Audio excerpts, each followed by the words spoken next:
일본 정치권은 선거 참패 이후에도 버티고 있는 이시바 총리의 거취 문제로 시끄럽습니다.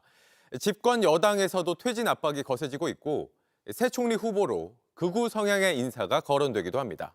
도쿄 김현애 특파원입니다. 이시바 총리 사퇴를 요구하는 목소리가 집권당인 자민당에서 커지고 있습니다. 이시바 총리 본인은 연임 의지를 보이고 있지만 압박 수위는 점점 더 거세지고 있습니다.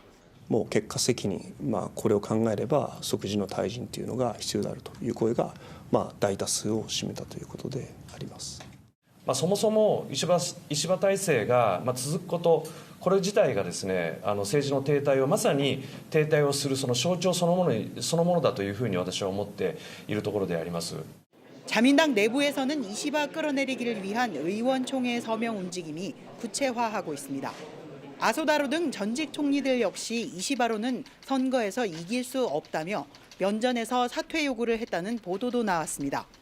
정권 안정을 위해 조기 퇴진을 해야 한다는 목소리가 커지면서 이시바 총리의 입지는 점차 좁아지고 있습니다. 일본 언론들은 이대로 퇴진이 이뤄진다면 정권 보수화에 가속도가 붙을 것으로 보고 있습니다. 당내에서도 잠룡들의 움직임이 활발해지고 있습니다.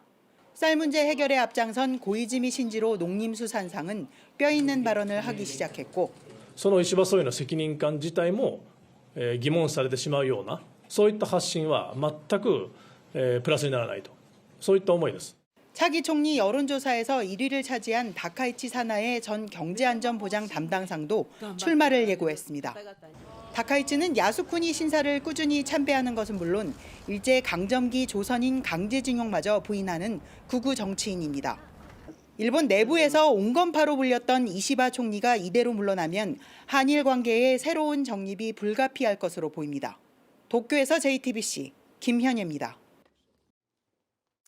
JTBC 뉴스를 시청해주신 여러분 고맙습니다. 저희는 저녁 6시 30분 뉴스룸에서 뵙겠습니다.